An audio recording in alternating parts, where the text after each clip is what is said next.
I think they've gone. Hello? Hello, I'm Moniek. This is my fort. It's better to think of it as a fort, a safe place to hide. You see, I'm hiding here. The Nazis are raiding the streets and the buildings. Oh, sit with me, won't you?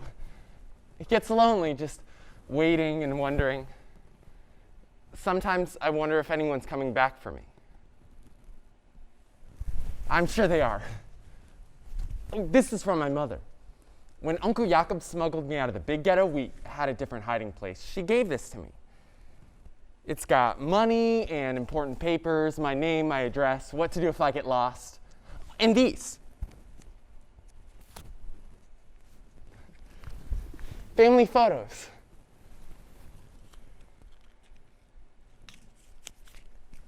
It wasn't safe for me with them anymore. Extra children like me have to be hidden. The Nazis don't think that we're strong or can work very fast, so we're useless to them. I would rather be with my mother and my brother Vovek, but when you're 11, you do what you're told. It's the only way to stay safe, is to do what you're told. The first time I heard the name Adolf Hitler was on the radio. My brother Vovek played it every night. They said, war is coming. Poland will fight back to defend our country, but you must prepare. My parents debated, arguing long into the night. Should we leave? Should we stay? I wanted to stay, of course. I was getting ready to start 3rd grade. That was so much more important than some war. Early one morning, September 1939, the radio crackled. Germany has invaded Poland. Civilians are ordered to leave town. We left, all of us. We gathered our most precious belongings, along with our hopes, as my father locked the door to our shoe factory, our home. We walked down the street and onto the road headed out of Częstochowa. It's hard to wrap my brain around. I was 2 months from my 9th birthday. My greatest thrill then was looking at comic books with my cousins or looking at huge maps of the world with my brilliant brother Vovek. So this was all an adventure to me. Moniek, look here. Warsaw. It's not really that far. Someday we'll go. And Paris, and here's London. Right here on this map. Ireland is an island, Moniek. Do you think they go barefoot? America is so big.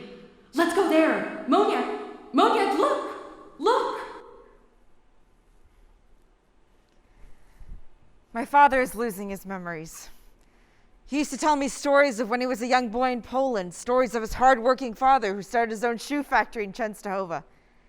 To the best of my estimates, my father had at least 200 extended family members, uncles, aunts, and cousins when the Nazis invaded Poland in 1939. Only a half dozen survived. The records of their lives, many of them have been lost or destroyed during the war. I can only trace back to my grandparents, Yitzhak and Goda Lipsitz, who lived a simple life in a small village 20 miles north. Think Fiddler on the Roof. But years later, as my father hid in the furniture warehouse, his mother and brother hid in an attic not too far away. It is still there. I have been there. It is real.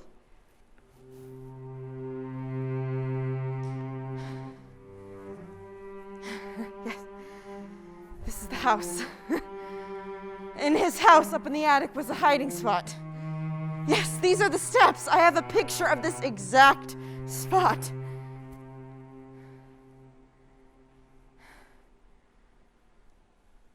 This is where they hid. This is where my grandmother put the pouch around my father's neck.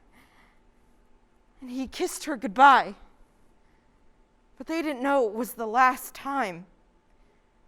This is where it happened. My dad and his mom and the other few families hid in there, and they were afraid the whole time that those footsteps would come up. And one day they did. They came up there and they discovered that hiding place. Thankfully, just a few days earlier, his Uncle Jakob had smuggled my father out of the ghetto, or he would have been found in there with everybody else. The Nazis took everyone in the attic. They shipped them in cattle cars to a place called Treblinka. When they got off the train on those tracks, they had no idea they'd be dead in hours, gassed, their bodies burned. All that's left are the ashes of humanity, of a culture, of a people that are no more. But it didn't start like this. It started slowly. Little things a child accepts because it becomes part of life, and to question them might be dangerous. On the road headed out of Częstochowa, just after the radio warned us to leave, throngs of people jostled us. Mothers carrying babies. Fathers holding tight to the hands of toddlers. Teens trying to look brave. Some people had wagons loaded with furniture. Some harnessed to horses, some pulled or pushed by other people. Masses, walking just like us. Downtown roads gave way to the outskirts of town, then onto the countryside. Each step took me farther from the only life I'd known. Every so often, Polish army soldiers would drive through and everyone would push to the side of the road to make way. Then from above, a loud noise getting closer. I saw German airplanes swooping down. Their painted swastikas dropping like daggers towards us. They started firing! Bullets raining down on us in the road! I remember them aiming down, shooting at us. The fear, people running into the pasture just off the lane.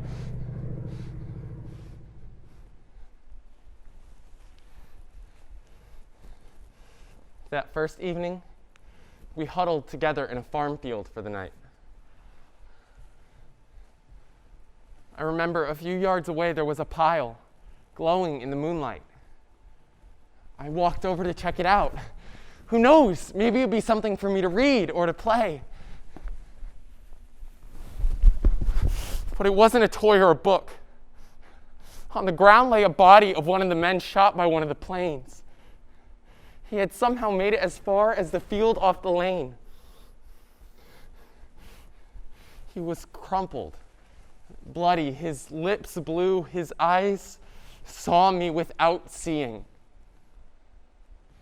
I had read books and I had heard stories, but I had never seen a dead person before. I was 8 years old. We woke again and set off the next day. We were headed to a small village where some of my father's family lived. I don't remember exactly what it was called, but it was 30 miles or so from Częstochowa. For several days, I stepped one foot in front of the other, just following my parents. But only a few days later, the radio news crackled again. Germany has conquered Poland. Despite talk of fighting back, the invaders had rode through the nation with ease. There were no battles in the cities. There hadn't been much resistance at all, not from the army, not from civilians. It was over. It was time to go home. But the Częstochowa to which Moniek returned was not the one that he left. The Nazis are looting Jewish businesses, choking off our economy. The Jews aren't allowed to do business with other Poles anymore. Back at our shoe factory, there were rows of new shoes, all of them different, new, and beautifully made.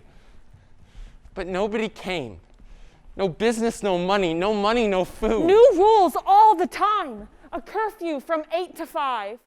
No more riding my bike at night or playing outside. Every Jew has to start wearing a white armband with a blue Jewish star.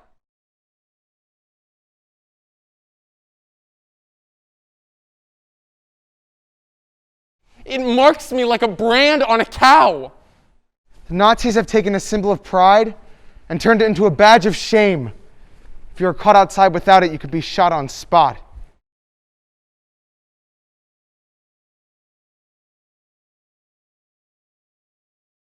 At least I'll have school soon. The Nazis dissolved the entire school system and moved their military units into the school buildings. How am I supposed to see my friends?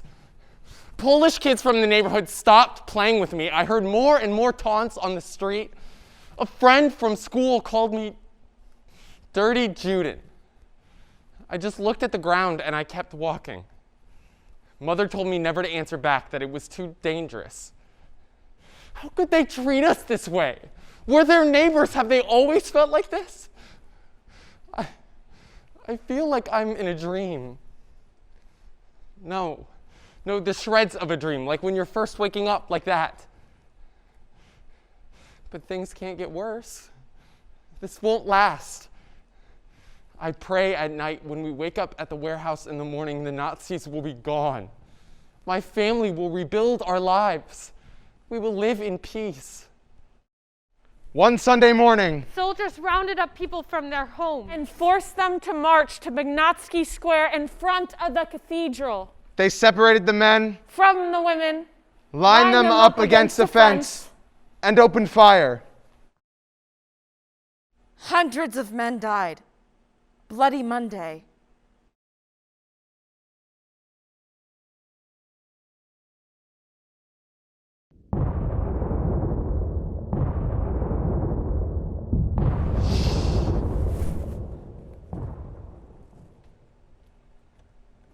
Every time I hear a bomb, I wonder where it fell.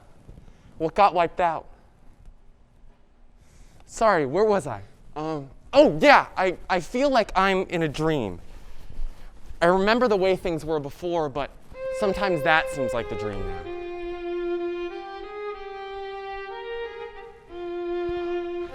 Częstochowa, Poland. Oh, up there, the window to our apartment. From that window, you could see the whole square. On this street, I lived with my parents and my brothers, Itzik and Vovek. We had a thriving business. Hurt shoes! We used to live in a section of the neighborhood populated entirely by Jewish families because that's the way it's always been in Częstochowa. Jews felt safe here. But then we moved where we lived with both Jews and Catholics. My mother said we could all live together in peace. Friends. This is Częstochowa. This was my home. In these streets, we would take turns riding my new bike or playing cowboys and policemen, like from the movies that we saw at the cinema. Or almost every day, hide and go seek. I knew every hiding spot in the neighborhood. That became handy later when they hid from the Nazis, after their home became part of the large ghetto. Places of play became places to escape. By the time they left the city, when the radio told them to go, there were 3.3 million Jews in Poland. It was the second largest Jewish population in the world. Who would believe that almost 90% of them would be murdered over the next 5.5 years? When we got back from the country, the world was different. All my friends knew if we were playing and you saw a soldier that the game ended right away and everyone ran. Sometimes I didn't even have to see the soldier. I could just feel the danger. I learned to watch, to get away, to survive. Because the Nazis started grabbing people off the street in the Jewish quarter. That or they would wait till all hours of the night and drag people away. But my father was smart. From our front window, you could see the main gate. As soon as the Germans walked through the front gate, we would sneak out the back window. There was a balcony joining our apartment to my uncle's. It went like this. Shh. Quiet now. Out the window. Over the balcony. Come on. Shush. My mother would say as we huddled in the dark listening.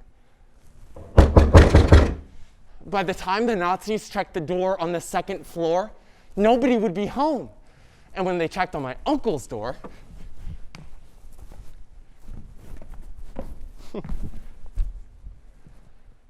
a few times the Nazis burst the door down and they searched all the rooms.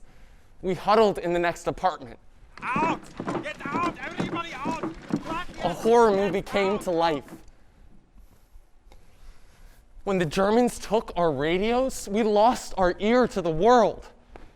My brother Vovek cried for days. No more independent news, only scraps of rumors and what the Nazis told us. But we were safe, shuffling back and forth between the apartments, at least for a little while. Then Late one cold winter, they came in the middle of the night. Moniek ran to the hallway and saw the boogeyman monsters of his worst nightmares right in his home, stomping down the hall.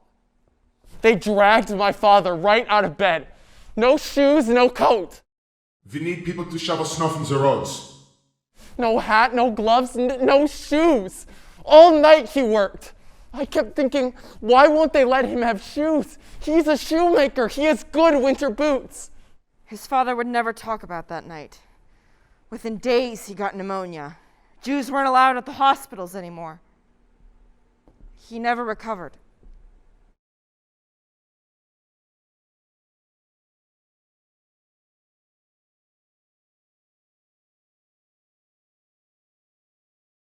We buried him in the Jewish cemetery.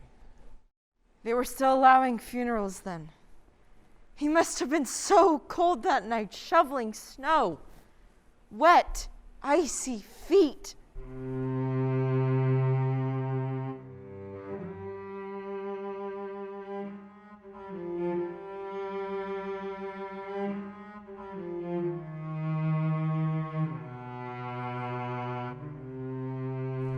I remember once when I was little walking on the street with Father during wintertime.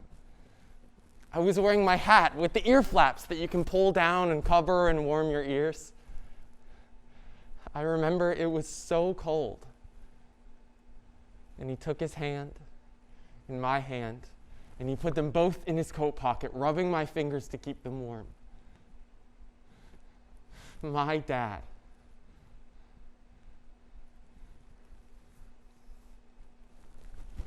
Itzik became the man of the house. And I did what I could. Things changed. We had to break the law to survive. And so, at 10 years old, I started my own cigarette business. I would wait till the Nazis tossed their half-smoked cigarettes into the street. I'd listen till their conversation faded. Maybe they turned a corner. This was my chance. I'd run out into the street, pick up the cigarette butts, and make my stash in the alley. The larger ones I kept for cigarettes. The smaller ones I would shred and roll into newspaper. When curfew hit, I stepped out to greet the weary workers coming home from their forced jobs. Hey, mister, you want to smoke? On a lucky night, I'd get money or a piece of bread, but I wasn't the only one in the street. Everywhere, people were selling their last possessions to survive. Parents sold their coats to feed their children, never minding that winter was only months away. We began living day to day, hour by hour. Things changed that way.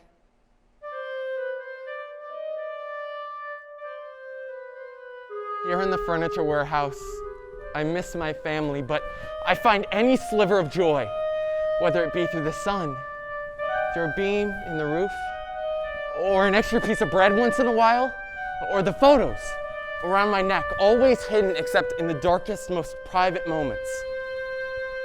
When the world gets dark, you have to hold on to any light you can find. The Nazis started to move families from some streets in the ghetto. They began packing in thousands of Jews from the surrounding villages. It was so crowded. Little food, no medicine. Diseases spread, epidemics. Moniek was now 11 years old. I still can't believe it all. It just seems so unbelievable. I guess that's why it happened. Nobody could believe it. Everyone wanted things to be normal, so they pretended that it was. We did what we were told because we couldn't believe that. In 1942, rumors started to spread through the ghetto that a new storm was brewing. My cousin, she's back. Good news! No, she escaped a place called Treblinka. I've heard of that place. Mass deportations from other ghettos to a death camp. A death camp? Very dramatic. Couldn't be that bad if she escaped. She's different. She describes a place of horrors like she had never imagined. I just can't believe we would know. Someone made it up. I don't believe it. I don't want to believe it. In July, Heinrich Himmler, one of Hitler's top commanders, inspected the various death camps Nazis had built. just before a meeting that issued the final secret orders to cleanse the continent of Jews. But no one believed something that far from ordinary. But it happened slowly, and people let it. Families would have survived if they had just left, but it crept in slowly. It became the new normal, just like the rules that restricted our businesses and the radios, the rules that gave curfews and mandatory armbands, and eventually, the selections. It was 3 o'clock in the morning, the day after Yom Kippur. The Day of Atonement. The one day a year you ask for forgiveness for your sins. You don't eat or drink until sunset. These days, every day feels like a Day of Atonement. What's fasting for one day when you're hungry every day? The Nazis have just called out all the men between the ages of 16 and 60 that lived on our street. It's just a roll call.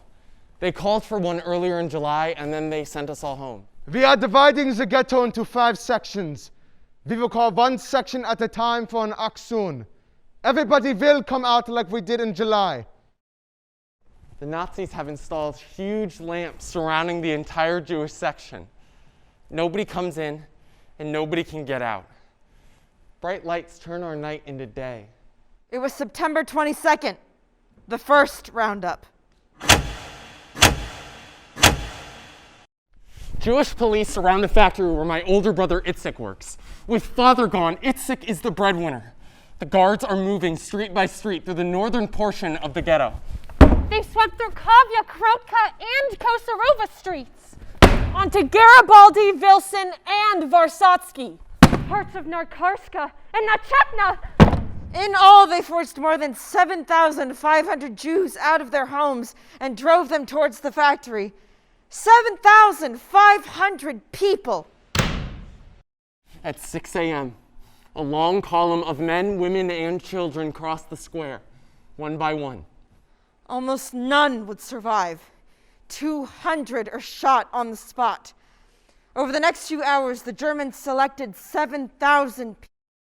They're marching 5 abreast out of the ghetto directly onto the railway ramp. Where are they going?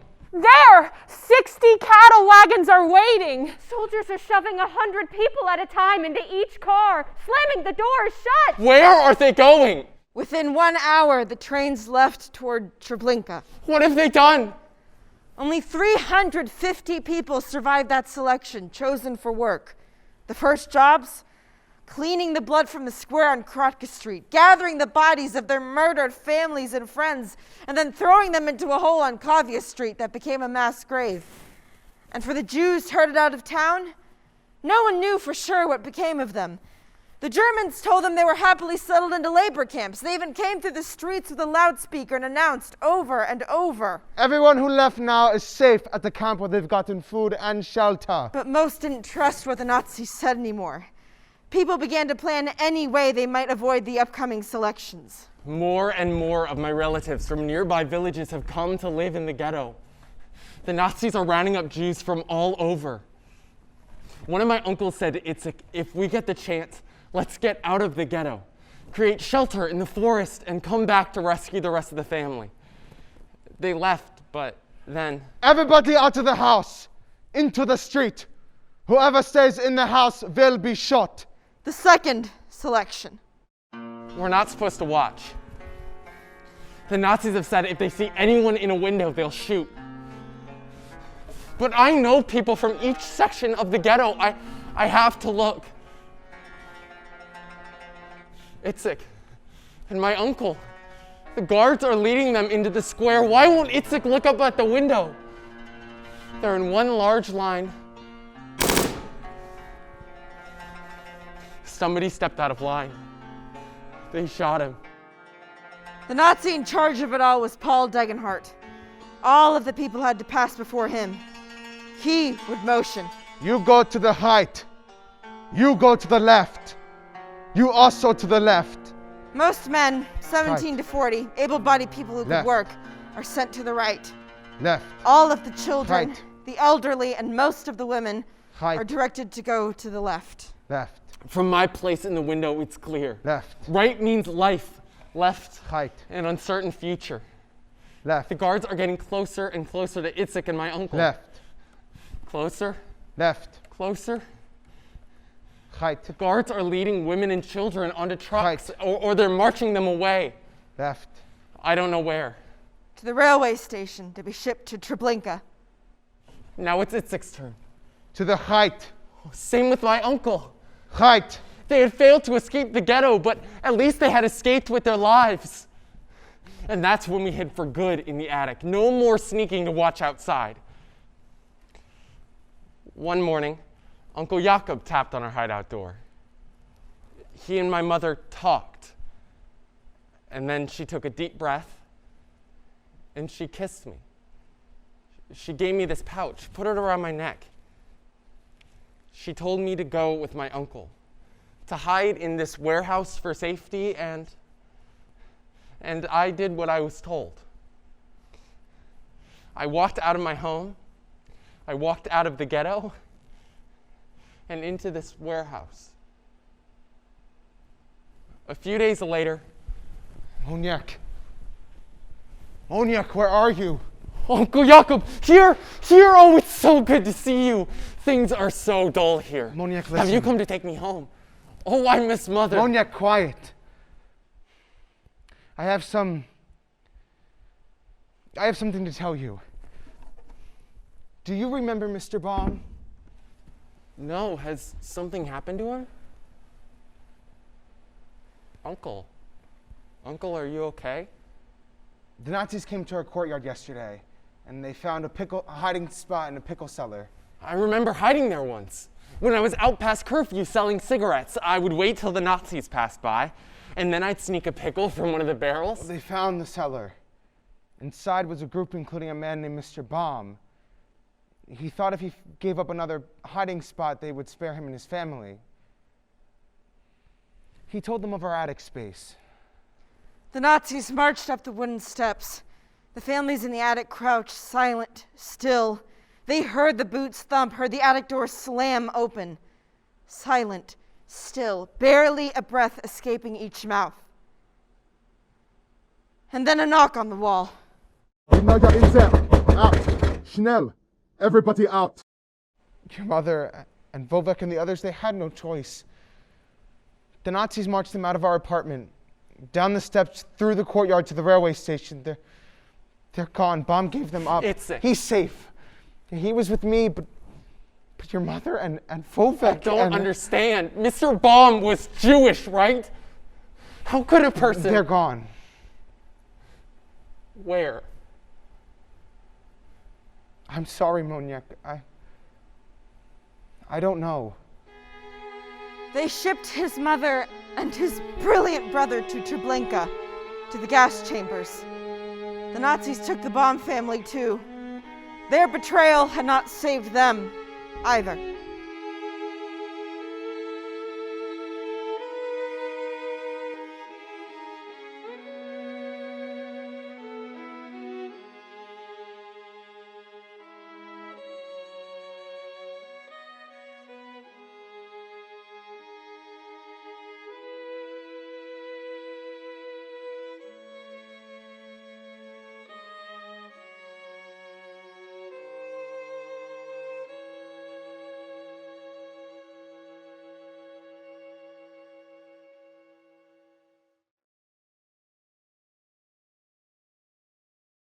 My first memory, I'm giggling in a large bowl of warm water while my mother gently bathes me. Oh, what a beautiful boy. She stands there smiling, looming like a goddess in a halo of pure light from a nearby lamp. She dries me off and she takes me to bed. She is the vision of pure love. That's how I remember her. A vision that represents all that is good.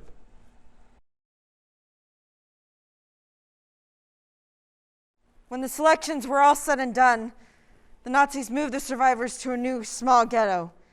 Still, they found a way to survive when they could. The Nazis believed there were 5,000 people living there, In reality, there are up to 1,500 others in hiding, all of them squeezed into one tiny section of the oldest and poorest part of town. Their world got smaller. Barbed wire more than 6 feet tall surrounded the 5 streets inside. Now there was no way to do anything about anything. There was only one way in, the gate on Gonkarska Street. There aren't supposed to be any children here, or many women, only workers. I hide and take care of my Uncle Jakob's boys. David, he's 7, and Moniek, yes, like me, but he's 9, and I just turned 12. Our hiding space is entirely closed off, except for one opening, 2 feet by 2 feet wide, at the bottom of the attic wall, with a door you can slide sideways. It isn't easy to see, so if you don't know it's there, you can't find it. Itzik and Uncle Jakob smuggle us food. Moniek! Moniek! Here! Where were you? Don't scare me like that. Looking at the sky. Moniek, stay away from the window. What if someone saw you? You really are the breadwinner now. I can't stay long. I have to get back. Are you taking good care of your cousins? Yes. Someone brought a book yesterday. Oh, David was excited. It was a good day. Have you eaten? How about your namesake? Are you taking good care of them? Are you keeping them quiet? Moniek, if someone hears you up here... Moniek is fine too. I think he's tired of playing cards. The adults have organized a sort of school for us, and... You're the oldest. You have to look after them. Uncle Jakob has done so much for us. If he hadn't hidden you in the warehouse, you would have been found. Mother and Vovek. I know. Itzik? Yes. You need to rest. Stay for a day. Don't go tomorrow. Moniek, if I don't stand to be counted, I won't get my food ration ticket, then neither of us eats. I wish you could stay longer. Well, then I'd have to look after our cousins. I'd rather stand in line. I could help paint houses. Well, that'd be a problem, don't you think? Where did you come from? Where is the number on your clothes? It would get me outside. At least before I could help make cigarettes to sell. Moniek, you're not thinking of going outside.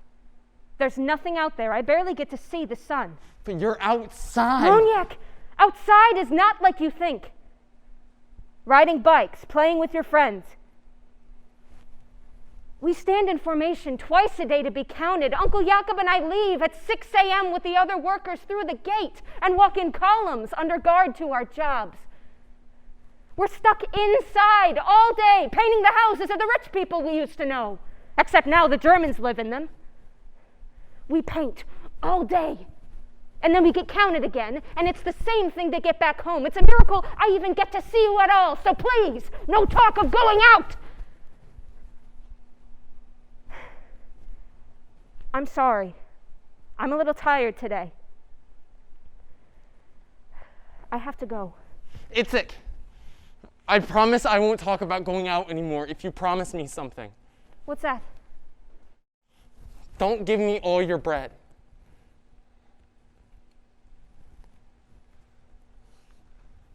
Then, one morning in January 1943, the Germans stormed into the hiding place in the attic, and they knew the children were there. Children. Someone gave them up. I hear them. I hear them down. Shh, everyone quiet. Everybody in there! Come out from this place! I can see panic on the faces all around me, their dread and terror reflecting mine.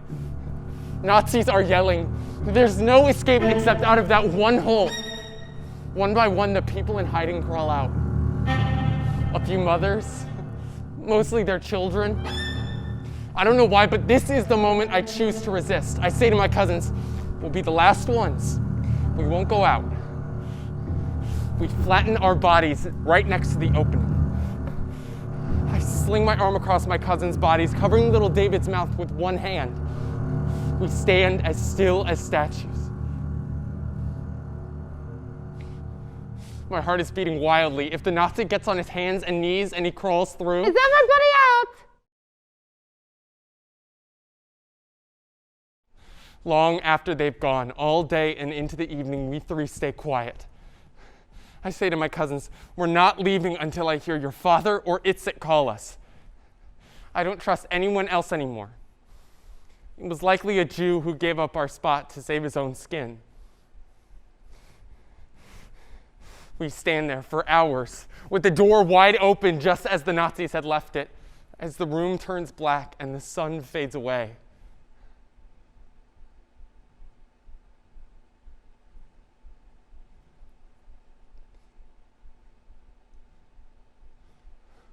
And then I hear my brother and my uncle.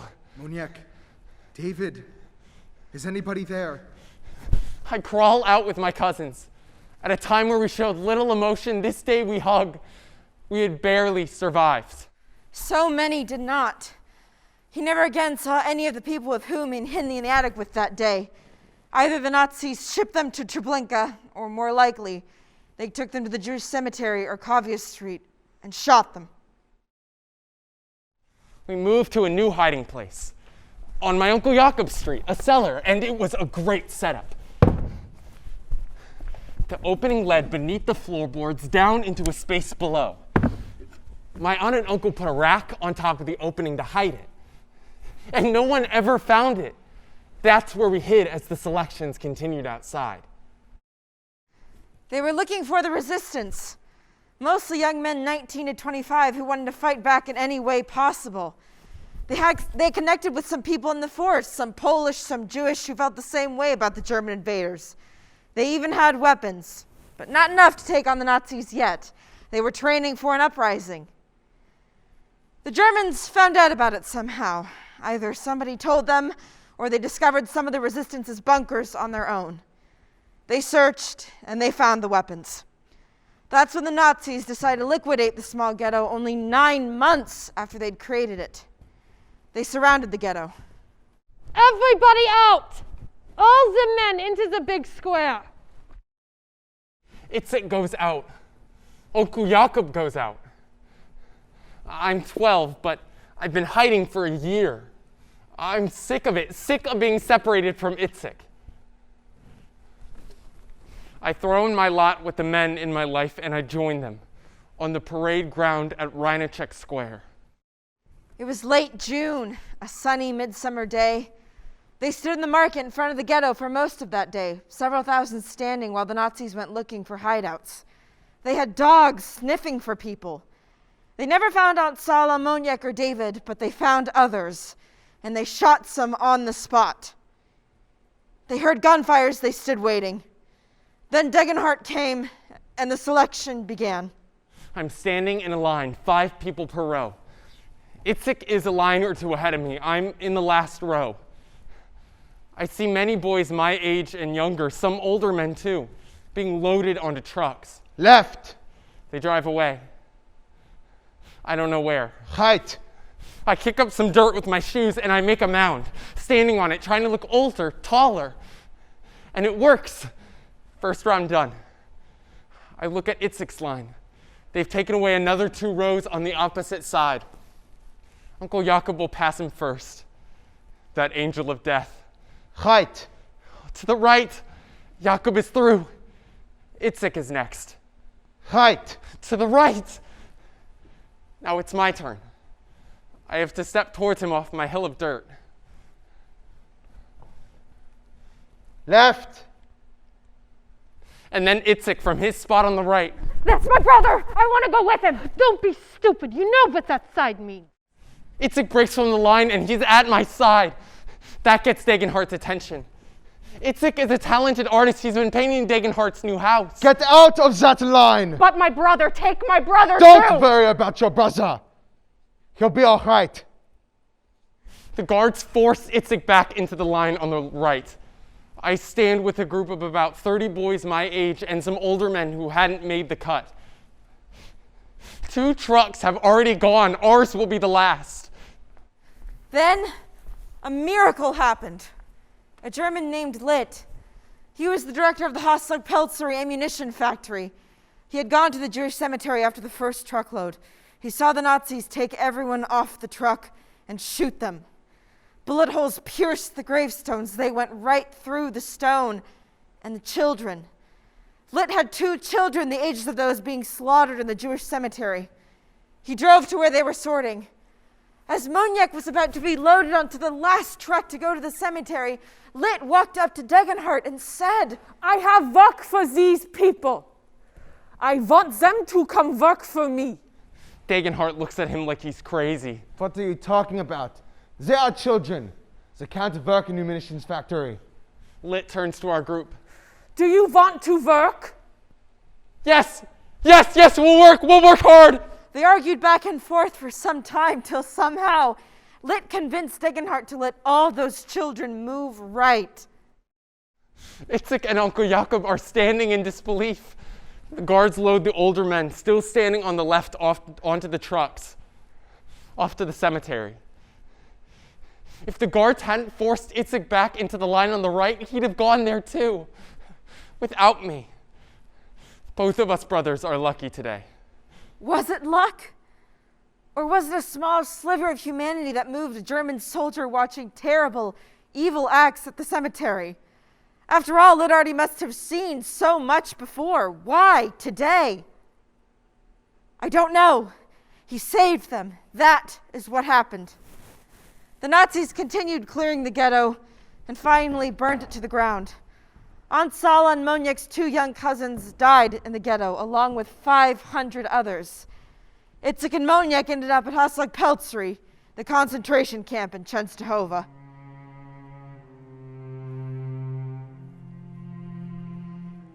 It wasn't a death camp like Buchenwald or Auschwitz or Treblinka, but it was a concentration camp nonetheless.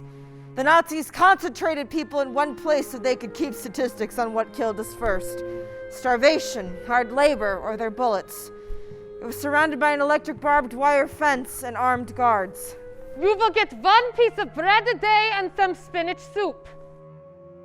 It was green, but I rarely see spinach. Every morning and every evening there is a roll call.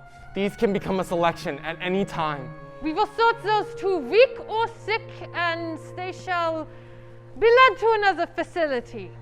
By now, I understand what this means. I kick up some dirt with my shoes and I make a mound. In winter, I kick up some snow. They're small piles, but they make a huge difference. At least, to me, they do. None of us can get any sleep. The bedbugs and the lice bite all night, and we kids are still scared the Nazis will come to get us at any time. So, we created a hiding place. Even here, there are crates stacked on top of each other, waiting for bazookas to be shipped. These crates stand 50 to 100 feet high, 200 feet long. We created an opening in the crates. You have to know exactly where to go and where to go next. Through the opening, down 10 crates, to your right, and there's an interior room, a place to sleep and to hide, with no bugs. But one day, he slept too well. I was 15 minutes late to roll call. He walked to the guard room with a half-dozen other men, also marked for punishment. The German Meister in charge, Stieglitz, took one look at me and decided to have some fun. Today we will do things differently. Your punishment will be to hit the other people who were late.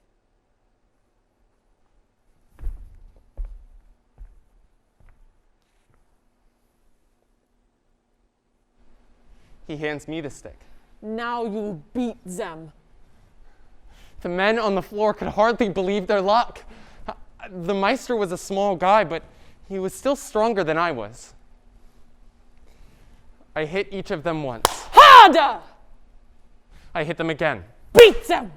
Stronger! Again! You are not hitting them hard enough. That's how it went 25 times. When I was done, he took the stick. You didn't beat them well. I'll show you how. He told me to lie down, and then he turned the stick. On one side, it is thicker. You have been hitting them with the thin side. I don't remember passing out. I lost track long before they got to 25. Baruch et Adonai hamvorach, Baruch Adonai hamvorach leolam va'ed, Baruch atah Adonai. Should have been a special day. November 1st, 1943, when Moniek turned 13. He would have been celebrating his bar mitzvah, the Jewish rite of passage to manhood. His father and other men would have gathered around him, his mother beaming proudly as she chanted Hebrew out of an ancient scroll of the Torah. He would have danced and eaten lavishly and sipped his first taste of wine from the Kiddush cup. But that was his previous life. Now, he didn't have a father. He didn't have a mother. There was no place to make a bar mitzvah in a slave labor camp. He was just trying to survive. It had been 5 months since he arrived at Hasag, and this day, the day he turned 13, was no more special than any other. My first job is to look over used cannon shells. First, I'd wash them, and then I'd look them over carefully for any deep gouges or dings. I have this job for only a few days when the German Meister in charge, Nitzolik, came up to me one morning and said, "I have something else you will do for me." The Meister had a flock of ducks and geese so that his family would have fresh meat to eat. My new job would be to care for this flock. It is the best job at the camp. I get to go out past the front gate, past the barbed wire, out of our prison, to a pond-like stream just beyond the factory grounds. I herd a dozen or so ducks and geese there so that they can swim. Every day, for hours, I get to lie down flat on my back next to the stream and stare up at the sky and the clouds. And for a moment, I imagine that I'm free.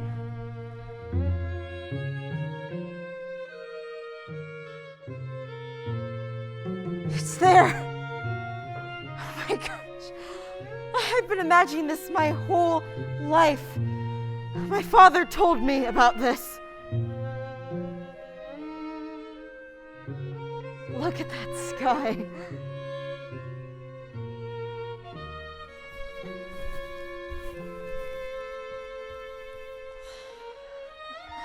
I can just feel him lying in the grass and thinking, Oh, so this is what it's like to be free.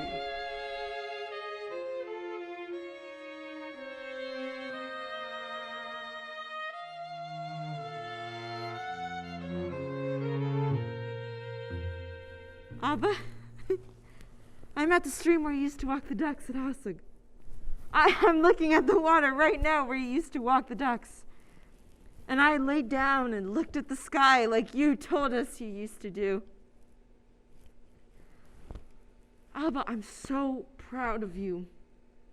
So proud of what you survived. I am so glad to have you. I love you so much. I love you.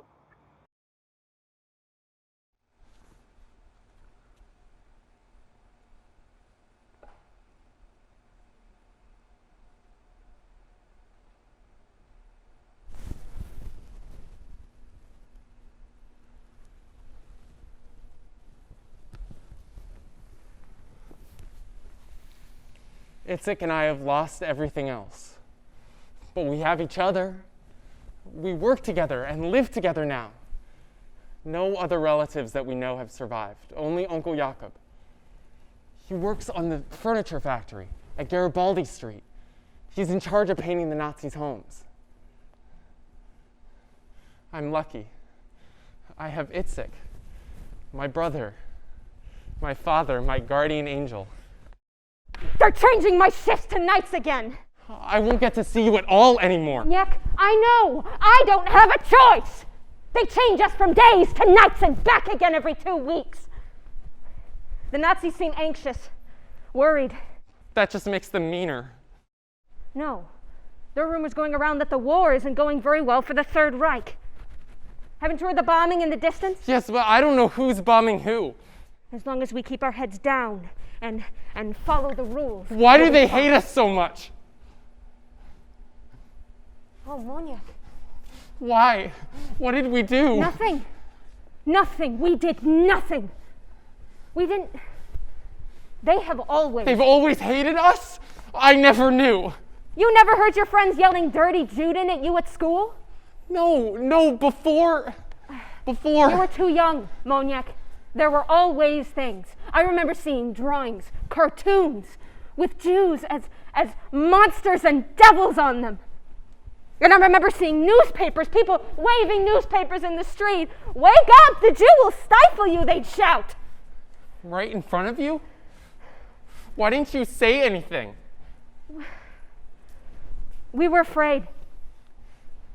We thought it was better to stick to ourselves, not to make trouble. That's how I learned from the time I can remember. You have to watch out for certain people and stay silent. No, we should have done something. We isolated ourselves. Safer. Maybe if we had just... It was safer, Moniek. Safer to go along and just do things our own way. That's why we had our own legal system. It was safer than the States, where you never knew if you'd get a judge that liked or hated Jews, and some did hate us. And now they're the ones controlling everything. They tell me when I can eat and when I can see you, and they took Vovek. Why didn't you do something? Why didn't Father do something? Moniek! I miss Mother.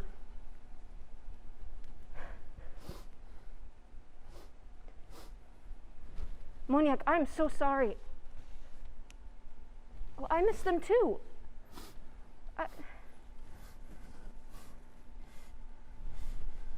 I never dreamed we'd end up here, in this place. It happened slowly. We didn't know. We couldn't have known.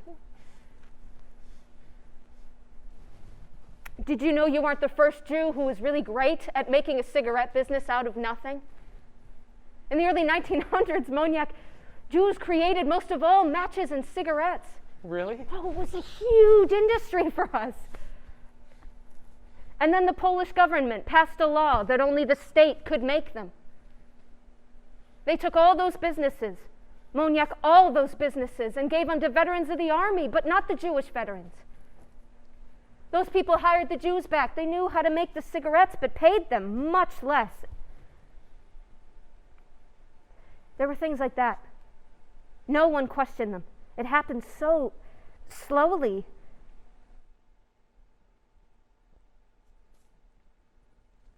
I wonder what would have happened if someone did something before Before it was normal. Before it was legal to kill people. As 1944 gave way to 1945, Moniek too could smell and taste a change in the wind. He had no way to know it, but the Russians were advancing, pushing near to them from the east. Monday, January 15th, 1945, was another shift change at Hasag. I've just fallen soundly asleep when the SS soldiers begin to shout. They've surrounded our barracks. Everyone out! All you men! Get in line! Now! I run out the door with my only two possessions, the pouch which my mother had put around my neck more than 2 years before, and my hat with the ear flaps I've kept all these years to ward off winter chill. At the door, we stumble into the glaring morning sun. They line us up in rows of 5, Nazi soldiers yelling, "Schnell! You stinking lazy Jews!" All the men's barracks are emptied. I stand for perhaps an hour, wondering what will happen next, with my hat pulled low over my face in the January wind.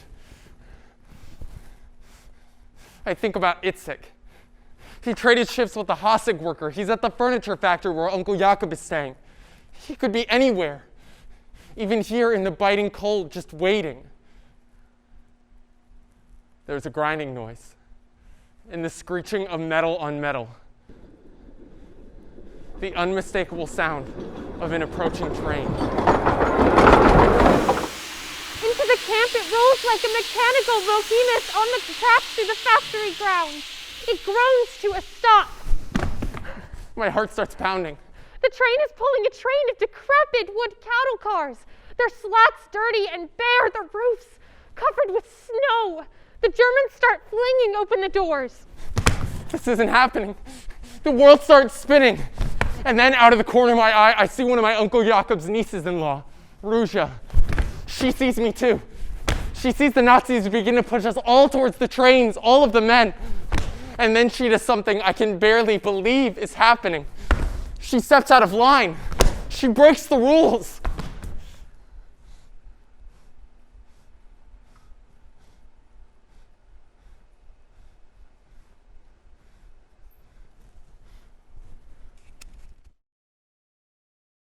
Up!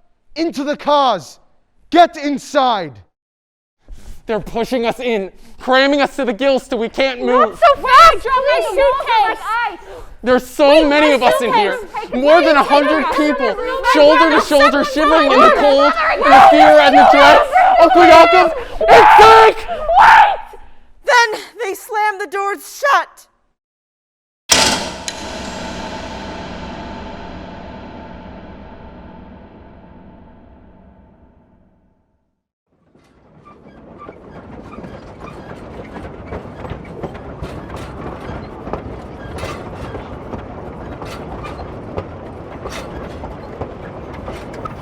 I don't know where I'm going. Where's Itzik? How will he find me? We're packed in up to the walls. Below my feet, bare wood. I can't move and am pushed back into the furthest corner. It's ice cold. There's a window with metal bars above my head, but I can't see out. Cattle don't need a view.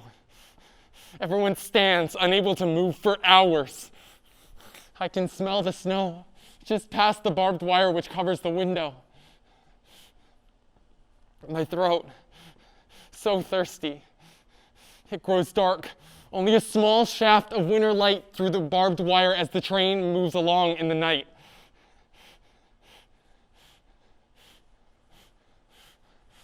I reach out past the barbed wire, slowly, carefully. It would easily pierce my skin.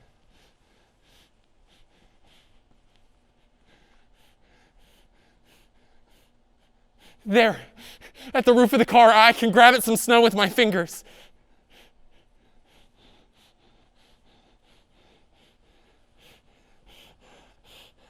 No fresh air, but at least I can share some snow.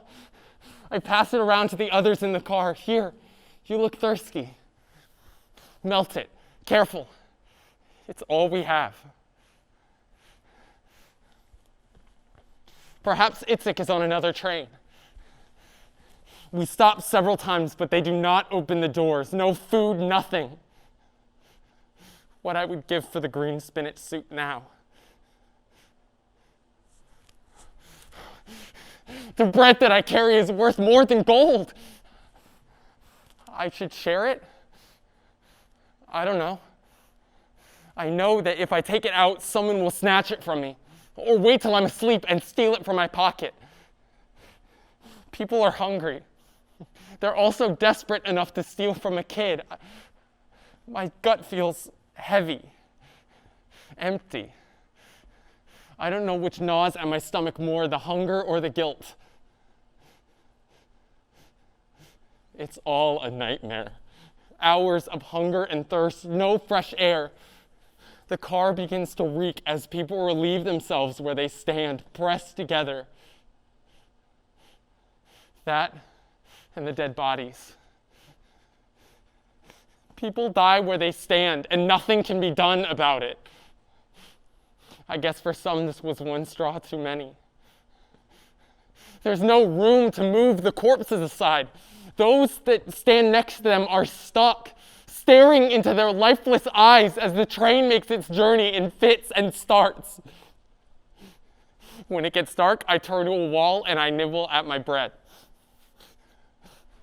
And this is how I survive, as the nightmare grows here inside this box for 3 days.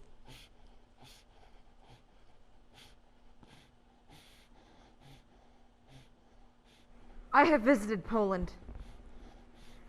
seen the tracks where my father got on the train, alone, afraid. I can't imagine what that trip was like for so many people being herded like cattle. I learned that while the Nazis were shipping hundreds of thousands of people to concentration camps, the train schedules for regular businesses remained uninterrupted. The Nazis packed the cars with the adults until they were full. No more room. And then they passed children in the space above the adults' heads, up on top. And still, train schedules all over Germany ran like clockwork. The tracks were built into the camps and ended there. Some pulled right up to the crematoriums. So many people had to be a part of it to make it run smoothly. I can't comprehend how so many people could turn their hearts from the suffering, from the faces of families, lone children like Moniek. It is so clear when you stand there, when you see the camps, the ovens, the tracks.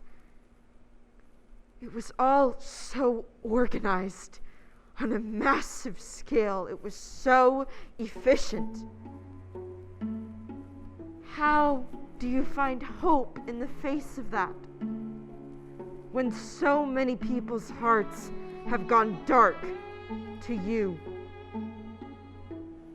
At Hasag, I met a religious man in the barracks, and he told me to do everything I could to survive. You have to live so you can tell people what happened here. The world must know so that it can believe. I thought about my bread and what the learned man had said.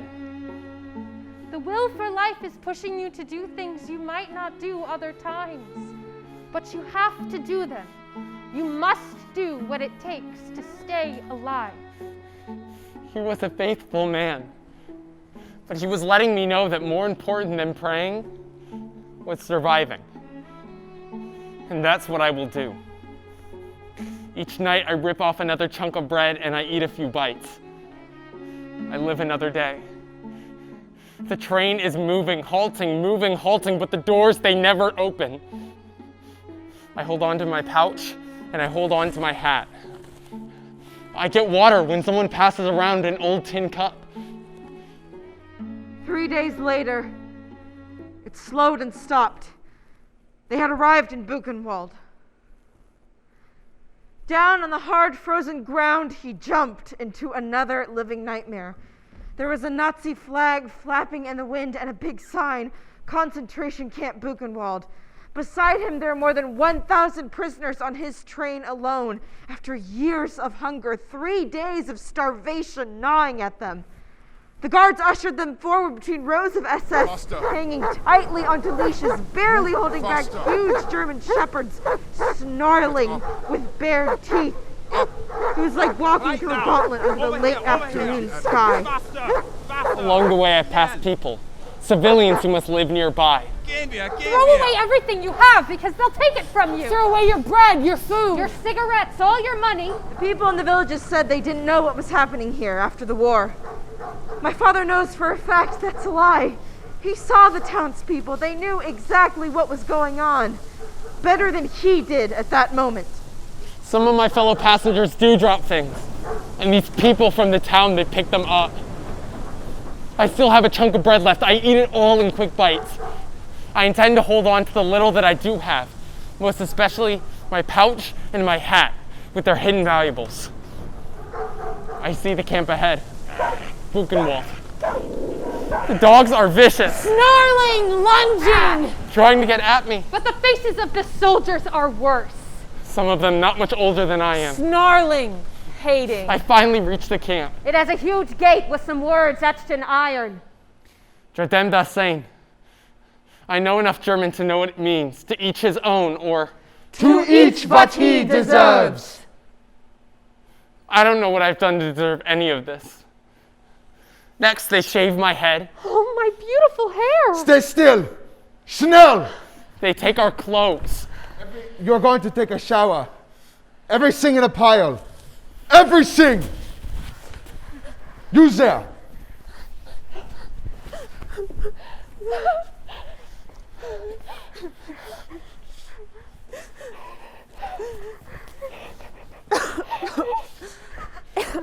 And all my things. Before I can blink, the pouch which had traveled with me so far, the pictures of my family lost, my hat, the last of my money gone. They take everything. To the showers now! Schnell! There are others waiting. I've heard rumors of showers that are meant to kill, not clean. Being marched towards my death, I should run, but they'll shoot me. But we have no choice. They have guns. They move us towards the showers. Inside a terrifying few minutes, and then they come alive, sizzling, sprinkling water. Such relief. In more ways than one. A hot shower after days shivering in the cattle car feels like heaven. It's bliss, a faraway feeling I've forgotten. It's over too soon. They herd us out into piles of clothing. Most of the jackets and pants are striped. I happen to get one that's solid. It's made of a light material, too light for the cold winter. These shoes have wooden soles. They'll blister my feet. 114980.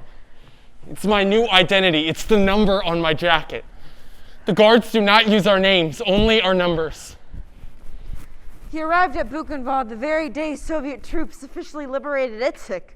While one brother is free, trying to determine his next steps, the other had but one choice: follow the orders the Germans barked out. Move! Line up! Stand to be counted! The shower and disinfection behind us, I'm in time for the first selection. They call it a medical check to see who's sick and who can handle what kind of work. A Nazi medical officer looks me over, and I just stare at the swastika on his armband. It looks like a spider. Thanks to the bread on the train, I'm in much better shape than many. I answer their questions in Polish. Yiddish is the language Jews use, that or broken Polish, but I speak Polish fluently, with the right accent on the words. It's a gift my mother taught me. This catches one of the Polish prisoner workers' ears. When he hears me speak, he assumes I am a Pole, not a Jew, one that appears even younger than 14. I am so small after 5 years of malnourishment. You, come with me. I'll take you to a place that will be better for you. In Buchenwald, I meet prisoners from many countries. German, French, Danish, Norwegian, Dutch, Russian, all over Europe. Anywhere the Nazis invaded, there are people from those countries here. People the Nazis didn't like, even their own people who had refused to serve in their army. Anyone they thought was disloyal. I walk into a huge barracks with 800 people inside. No blankets, huddling together for warmth. Pick any spot you want. And that's how I ended up in Barracks 63. I'm lucky. My barracks leader protects me from the harder jobs, the quarry and the arms factory. Clean the bunks and then you can rest. We report every day to be counted. Do what you can to stay warm. They are always wrong, maybe on purpose. An excuse to keep us out in the cold, so we grow sick and die. Never complain, never be noticed. In the freezing cold in January, I stand with rows of shivering men while the Nazis count thousands of us. And yes, they are always wrong and they have to do it again. I see a man fall because of the ill-fitting wooden shoes they gave us. The guards start kicking him with their boots. We have to watch in silence. We know what would happen if we say something. They would notice me. Sometimes the guards will lead prisoners away for human target practice. People are dying on their own every day from starvation and disease. They die in the common rooms, they die in the latrines, and they die in their beds. They are dying in mass. It creates a job for some of the prisoners. They carry the skeletal remains up and then cart them to an area where they heap the bodies into piles, 10 feet high, 10 feet wide, 10 feet deep, one body on top of another. Earlier, the Nazis burned corpses in the crematoria. There are piles of ashes and bones everywhere. I walk by piles of ash and bone, and I pretend there's snow. I'm luckier than most. My Polish benefactors slip me extra food now and again. In those barracks, they start calling me Marian, a Polish name non-Jews use too. They all know I'm Jewish, but they take a liking to me and decide to pass me off as one of their own. Marian Lipsitz. That's how I was registered at Buchenwald. It said I was a political prisoner who had been here since 1942. If I can pass as a Pole instead of a Jew, things might go easier on me. One morning, some 3 or so weeks after we arrive in Buchenwald, I wake up ill. I'm sick with a high fever. I know what happens to people who are sick. A Russian doctor, a prisoner, sees that I'm burning up. You need help? No, it's nothing. I'm fine. Let me check your fever. No, it's nothing. I just put heat on the stove so I'm warm from the flames. It's nothing. Don't be afraid. I'm on your side. I won't harm you. You need to go to the hospital. I don't want to go. No way do I want to go to a hospital that's more likely a morgue. I beg for my life, but the doctor insists. You'll be fine. I promise. You see, there's a hospital in the little camp. You'll be under protection of us, the leaders of your barracks. Yeah? But I didn't realize how far their influence ran. They're part of the camp underground and the resistance. I stand outside the hospital at Buchenwald, a single-story wooden building. It doesn't look very impressive from the outside, and I'm shaking with fever and with fear. And then I walk into a world I cannot believe. And that's where I met Leon. We will get you well. Poland needs all the young men healthy so that after the war, we rise again. Now you must stay healthy. Trust me, I am the doctor now. This will be your bed. All to myself. With a sheet underneath and a cover. A blanket. Such luxury, I know. Dinner is bread and hot soup. It's more than I've eaten since the early days of the large ghetto. A piece of sausage once a week.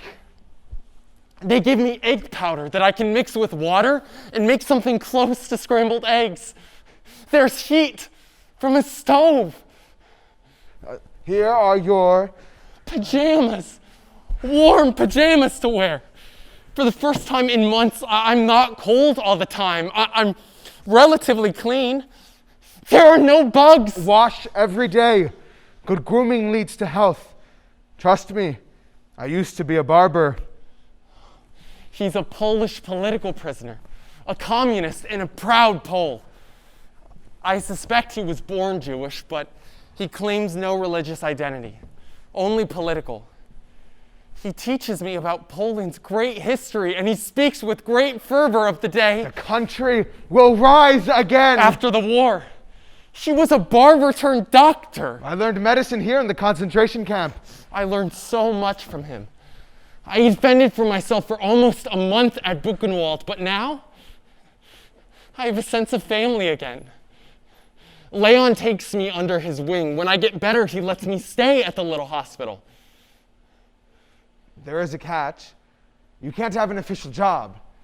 We'll have to do this in secret. We'll continue to list you as a patient.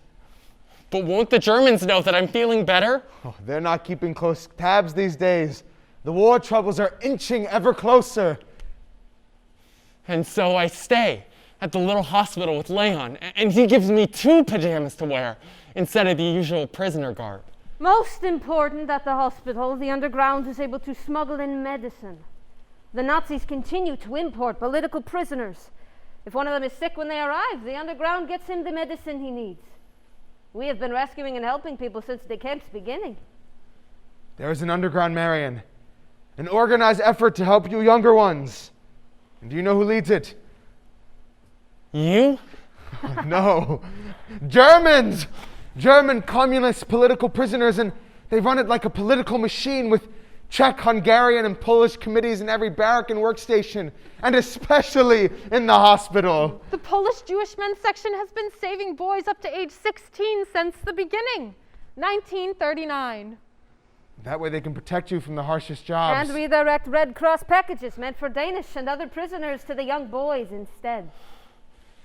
You will stay with me. Yes, a fellow Pole. Marion, even as prisoners, we can help. You can make a choice to help, to resist, even here. And to hide, even here. The place was a hellhole of forced labor and starvation. Prisoners broke stones at the quarry or they worked at a large munitions plant. The cruelty there knew no bounds. Prisoners were tortured regularly. Some have given up. They stare ahead, but it looks like they're staring inside. Or far away. The Nazis have taken everything. They believe that we are nothing, and around me I see people who are beginning to believe that they are nothing. But every once in a while, even here, far from hope, there's a flicker. Sometimes I think I can hear the lowest humming of a Jewish song when the Nazis aren't around. Some prisoners draw pictures, rough, harsh drawings of a nightmare place. And then I look up, and I'm standing in that place. I turn off emotion the best I can. You go numb or you go mad. There are drawings left from the prisoners, the only way to record the story. And the Nazis took photos. They kept records on everything, even the most inhumane things. The camp was notorious for medical experiments on prisoners. Doctors would infect people with contagious diseases and then test unproven vaccines. One tried to cure homosexual inmates with hormone transplants. The wife of Camp Commander Otto Cook, Ilsa, targeted tattooed prisoners. She collected their skins. People died of harsh conditions, torture, hunger, and disease. This is where my father found himself. It was 1944. He was 14 years old. So I survive at the safest place in the camp. And I stay at the little hospital with Leon. You never know when you'll find a sense of family. And then one day... Marion, is your name also Moniek? I go by Marion. I understand, but someone is asking for you out in the yard. I'm not allowed out in the yard. I'm hiding here as a patient, but I am curious, so I go out. On the other side of the gate, separating the main camp from our camp, there's a man. Older, frail, skin and bones. He's staring at me with familiar eyes. It's my Uncle Jakob. I want to run to him. I want to reach my hand through the gate and squeeze his tight, but it will draw attention from the Nazis in the watchtower above. We say everything we want to with our eyes. Finally, we get close enough to talk quickly, quietly, and he tells me about the day they took me away. The Nazis came to my factory the same day you were loaded onto the train. Itzhak had just left. He went back to Hasag just as the Nazis raided the factory on Garibaldi Street. Never mind all those years of personal service painting their homes. Instead of leaving us to be liberated by the Russian troops, the Nazis loaded all of us on the next train to Buchenwald. I'll do all I can for you. Sometimes patients don't eat. I'll give you their extra bread and soup every chance that I get. Oh, Moniek. My little Moniek. We're all that's left. You better go now. The guards have spotted us. I'm so glad you're alive. Wait, Itzhak. I don't know what happened to him. March slipped by. Closer and closer, the front drew near to them. Moniek didn't know the details, but he started hearing bombs in the distance.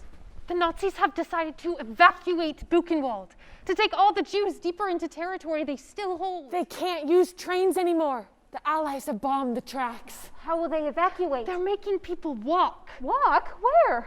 I don't know, but the nearest camp is miles away. I don't think I could walk a mile. My father wouldn't make it. He keeps forcing me to eat all of his rations. What happens to those who can't go? What happens to those who do? The death marches. Weak from starvation with guns at their backs, they marched mile after mile, step by step, without stopping. If someone fell, the soldiers would shoot to finish him off. Some ran to escape, and a few succeeded, but most got shot. Barrack by barrack, the prisoners left at the gate passed the iron sign, to each what he deserves. And then it was Uncle Jakob's turn. I hold my breath as I watch him pass by. I don't know where they're going, but these days, if you're surviving somewhere, you don't want to leave because you can never expect to go somewhere better. I stand helpless against the Nazis' guns. They lead them on the street, headed out of the gate. A stream of Jewish faces stumbling forward. No one ever saw Uncle Jakob again. Between April 6th and 10th, the Nazis marched more than 40,000 people away. 1/3 of them died before they could arrive at the next destination. After 5.5 years of captivity, Uncle Jakob died on the death march that left Buchenwald, mere days before the Allies would have freed him.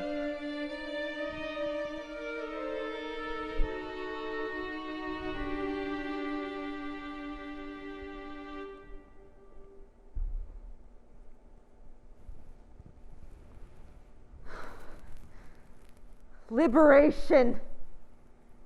My father always talked about April 11th, 1945 as the date of his rebirth. But the end really started the day before. I step out on the morning of the 10th. I still see Germans, but fewer. The SS are beginning to slink away. I know something is up when I see a Russian from the underground walking through the hospital with a rifle. The next day, Moniek woke to silence. No more bombs. Do I dare go outside?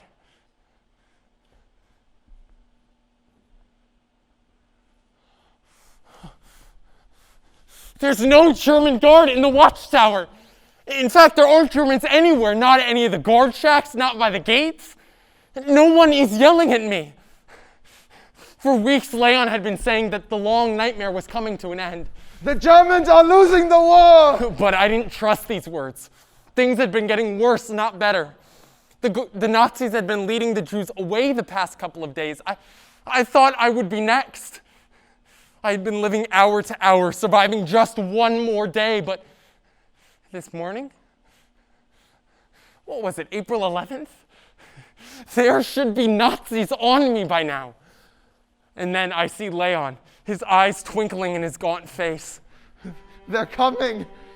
The Allies are here, Marion, my boy. They are here.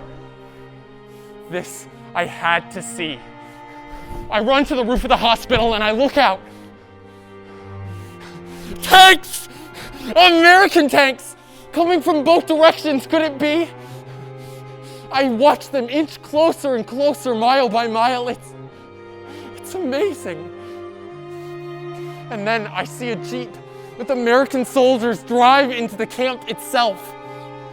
That's when I know we are free. Buchenwald has been liberated. I have survived. This is the first time I see an American soldier. The first time I see an African American. The first time I hear English spoken out loud, and this is one of the happiest days of my life. It's also the first time I see an American flag. Soldiers raise it all over the camp, and I know it represents freedom. What now? I'll run out of the camp. I'm free after all.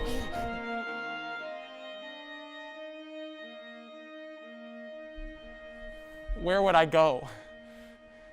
How would I get there? I began walking around to parts of the camp I hadn't been allowed to go to. I see an old school friend from Children's Barracks 66. There are a lot more kids at this camp than I realized. Some as old as the war itself, some as old as 16. A couple of years older than me. Just the fact that I can walk around freely makes for a light flutter in me, like floating. As the Allies closed on Buchenwald that day, American soldiers had no idea what they were about to find. After 5.5 years, nothing stood out to Moniek as unusual. It was just the background scenery of his nightmarish world. But to the young American soldiers, it was a different universe. They were so upset. Many of them took photos. I think they doubted anyone would believe them otherwise. Over the next few weeks, they brought around all kinds of people to see for themselves. Politicians, journalists, even General Eisenhower himself. They also forced the townspeople who were saying they didn't know what had happened here to witness it now. They already knew. They saw me. They taunted me when I arrived. They toured the barracks, saw piles of the dead, toured the gas chambers and the gallows, and the soldiers recorded this so that no one in the future would be able to say that it didn't happen. There are tens of thousands of photos from thousands of eyewitnesses. I decide to walk to Weimar, the nearest large town about 5 miles away.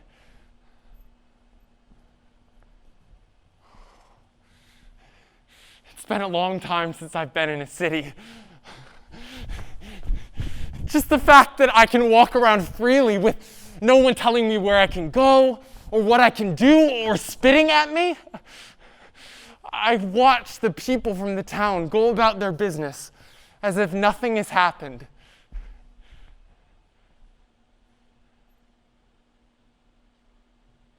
As if nothing has happened. Eventually, I make my way back to the little hospital. It's become my home, and Leon is my family. One day, there was a Jewish aid group giving out clothing. Any possession was a luxury. I sign happily and take away a new suit. Leon and I decide we will go back to Poland together. I want to please Leon, but more than that, I desperately want to find out what has happened to Itzik. Leon bought us bus tickets. Today is the big day. I woke up for the last time at this camp. Leon's already up, pacing, so excited. Hurry! We don't want to be late for the bus. I have to pack. What's to pack? You're wearing your new suit. What, a toothbrush? It's time to leave. One by one, we step up. The man in charge says, Marion Lipsitz? It's the name I've been using since I arrived in Buchenwald. No one calls me Moniek. Even to hear the name makes me nervous. It's brought me so much hatred and pain. It's finally happening. Yes, our country is rising again. I'm going back to Poland. I have to get on that bus. My son is sick in Poland and I have to get to him right away. What's happening? There's a woman sitting in front of the bus. She won't move. This bus isn't leaving without me. She's crying. And then the man in charge says, why don't you give up your spot for that woman? You're young. You're not in such a hurry. She's desperate. You can go on another bus. And Leon starts arguing with him. The two go back and forth. On the ground lays the woman. Tears mark the dust on her face. What if my mother were alive and knew that I was back in Poland sick and that we might not have much time to see each other? What are you doing? Marion. If Itzik is alive, I'll find him in a few weeks. We can't get separated. We may not see each other again. It's the right thing, Leon. Look at that face. I can read a face. I used to be a barber. It's no use. You're taking the next bus. When you arrive, come find me.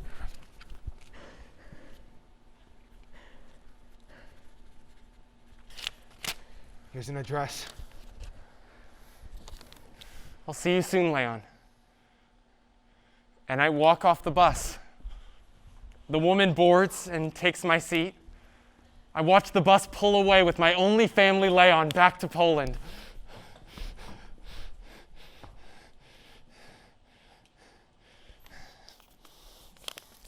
It'll only be a few weeks.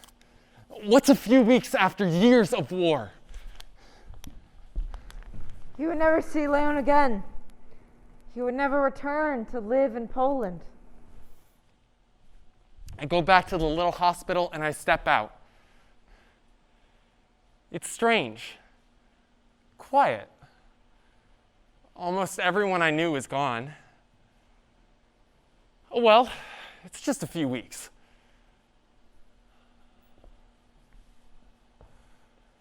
I see a man waiting on his bus transport papers, working on a motorcycle. I love anything with wheels, so I decide to give him a hand. We spend the next hour tinkering. And that's when the miracle happened. Lipsit. Moniek Lipsit. Moniek? What does he want from me? I turn and I see... Itzik. He's in shock. Incomprehensible. We run to each other. I hold him tight, so tight. Words, few at first, only overwhelming emotion. Do you remember when you were younger and some extra special day or treat was happening and you suddenly felt joy? Deep in your heart, rising through and practically shuddering out? My brother! My brother! The only one left from our once happy family in Częstochowa. Was it an accident? Serendipity. Maybe fate. Or was it a hand from above? What can explain the miracle of coincidences stacked together one after the other that led to that reunion? Itzik. Itzik's story goes like this. Itzik leaves Garibaldi Street right after the Nazis arrived to take Uncle Jakob. I got back to Hasag. To see I'm already gone too. The next day, the Russians liberate me. Hasag and all of Częstochowa. She travels all over Germany to find me. I have to bribe some people. Sneak across a river. Hop a train.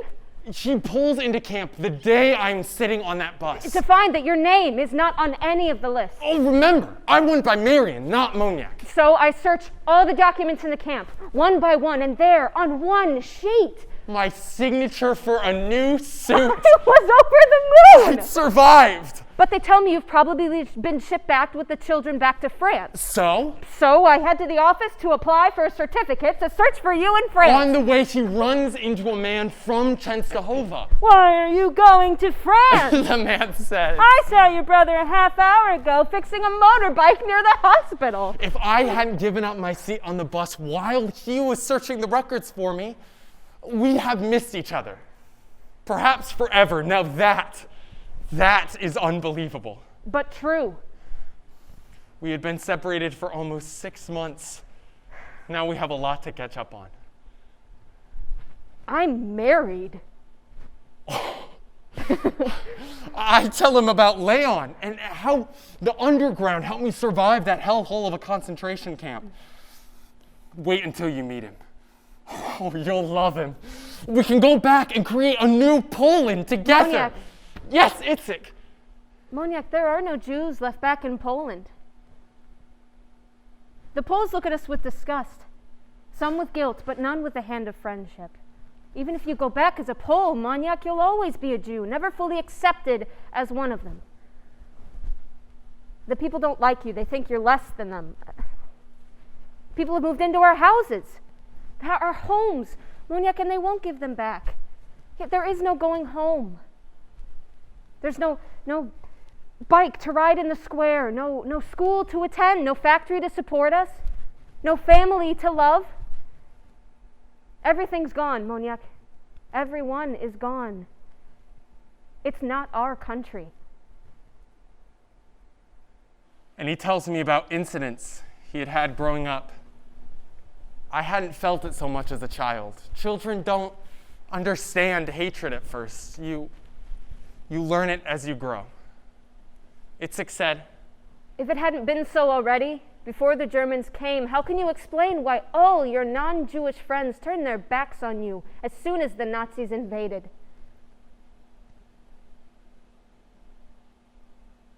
I head back to the hospital to pack and to think. Leon had spoken of a new Poland. That dream had kept me going, but I think about what Itzik has said. We sat and we talked for hours as he dashed the dream I had been building up over the last several months as a prisoner to the Nazis. I think about all the hiding places I've been. The attics, the cellars. I still remember the taste of those pickles. The crates at the furniture factory, and when you think about it, the hospital, where I hid being Jewish again because I could speak Polish. The furniture factory. Hiding and staying silent did not save millions of people. This is why I wanted to share this with you, why I wanted you to sit with me. There are things that must not be hidden, but there will always be people who will ask you to hide something, who you are. That's what Itzik was trying to tell me about Poland. We needed a new country, a place where we would never have to hide again. He packed for the second time that day in the hospital of Buchenwald concentration camp. It took only minutes. With his brother at his side, he walked out of the camp gate for the last time.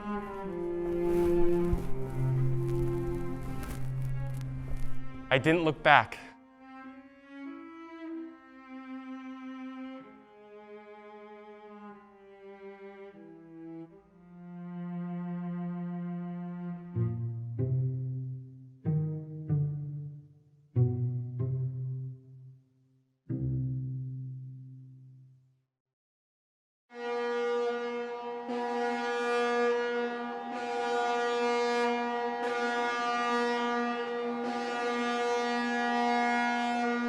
On an April morning, the French vessel Champollion docked in Marseille.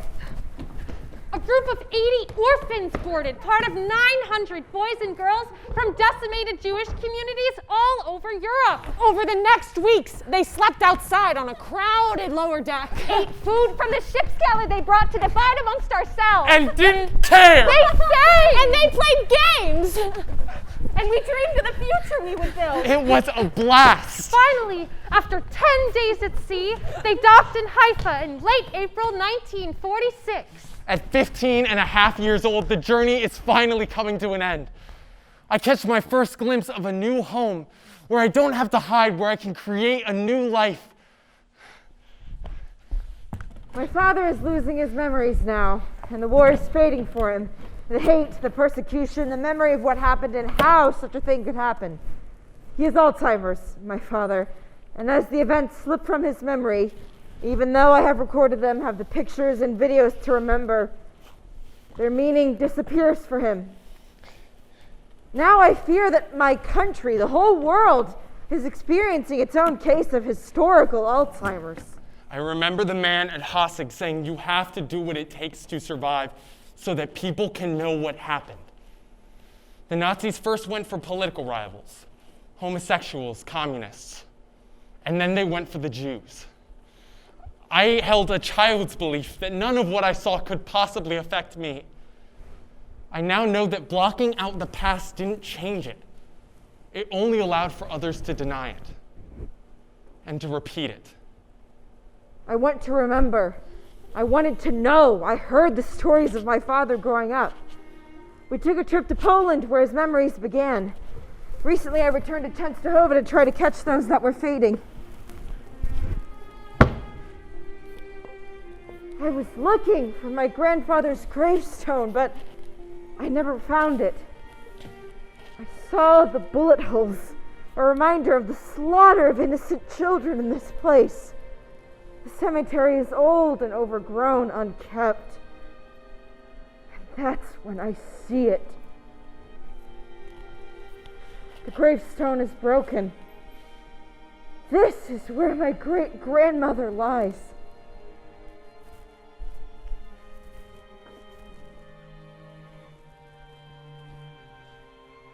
There were 200 people in my father's family when the war started, and only 5 survived. All those others, we have no idea where they are. They don't have any graves. They died in cattle cars, in concentration camps. We don't know where. This one grave will stand for them all, some of whom I have just learned their names. This is where my great-grandmother was buried. No one has visited her grave in 80 years.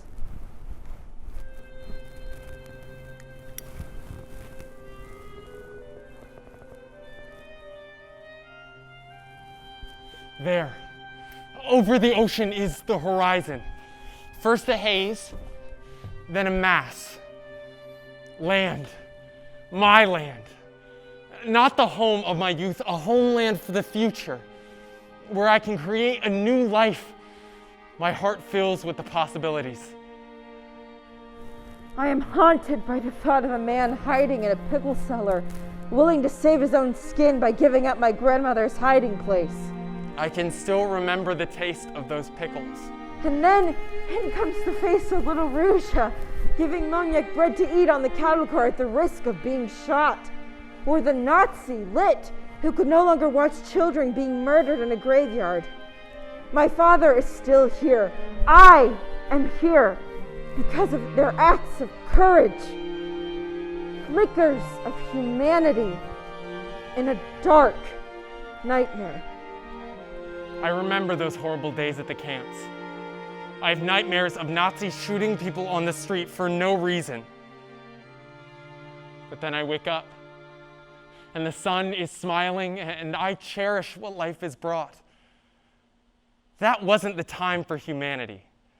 What everyday sense is its celebration. The boy named Moniek is gone.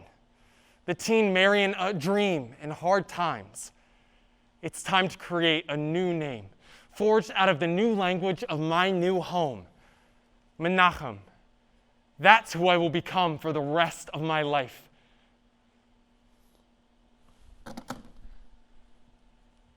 Who will you be?